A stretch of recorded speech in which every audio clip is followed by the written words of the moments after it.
Alright, this video is for the effects of dilations on surface area.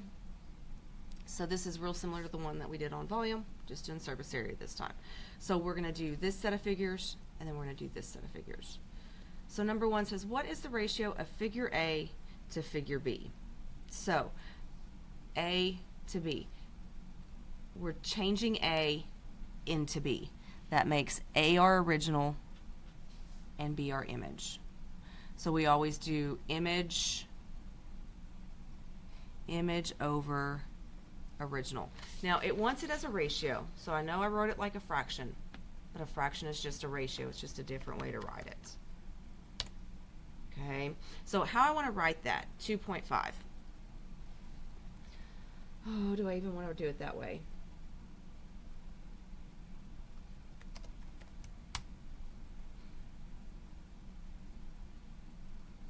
Yeah, I don't want to do it that way. Okay, let's do it this way. Instead of using the decimal, let's use these nice pretty ones. Okay, so when we write a ratio, figure A to B, that means figure A has to come first. So we would go 4 to 10. And then that simplifies, and y'all saw me just do that as a fraction. Just do 4 over 10, and it'll simplify to 2 to 5. That's a little bit easier to work with than the 2.5 right here. That's a scale factor, and again, we wanted a ratio. A fraction is just a ratio. All right, total surface area. So we need to find the total surface area of figure A. And so that is going to be 1/2 perimeter times slant height plus big B. So I'm just going to do this all in the calculator for this one. So figure A, 1/2. Perimeter of the base is going to be 1.6 times 4. It's a square base. Slant height is 4. And then area of the base, 1.6 times 1.6.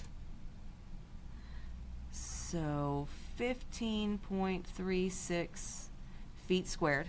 We're going to do the same thing for figure B. All right, perimeter of the base is going to be 4 times 4. Slant height's going to be 10.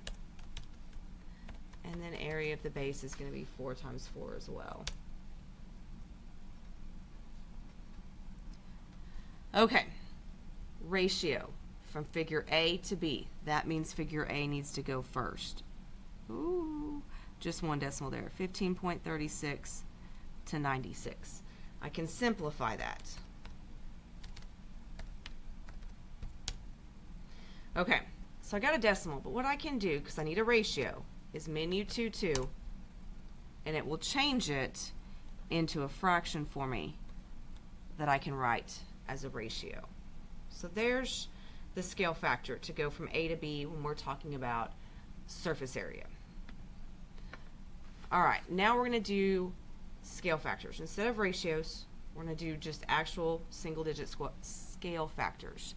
So we're going from figure R to figure S, making R is going to be our original, S is going to be our image. So we would do image. All we've got is that measurement of 18 over the original. Again,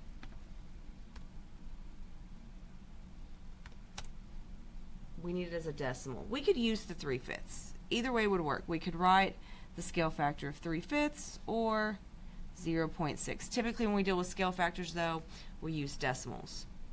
All right, total surface area of figure R. So a sphere is 2, is it 2 or is it 3? It's 4. Oh goodness. So 4 pi radius squared. So 4 pi. All right, our radius for figure R, 30 is the diameter. So 15.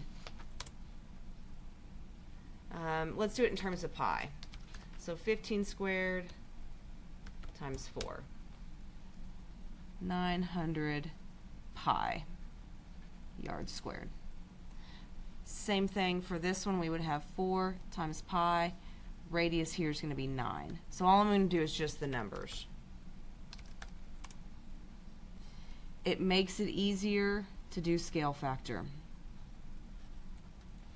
So when we do the ratios here, okay, figure R to figure S, again, since we're writing it as a scale factor, we do image over original.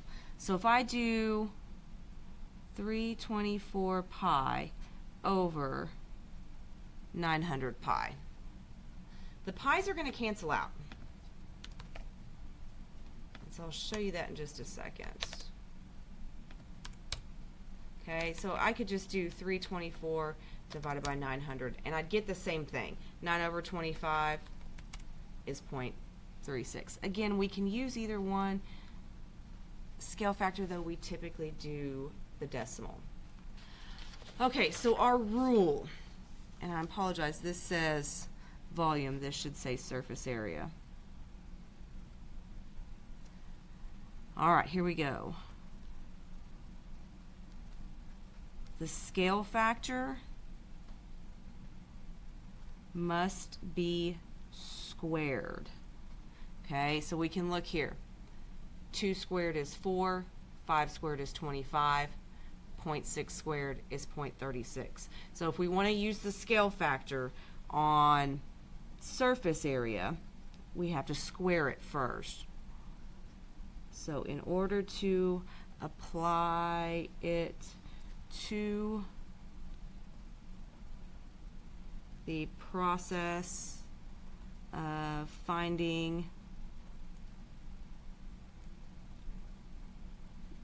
the surface area of a dilated figure. So that's it for this set of notes.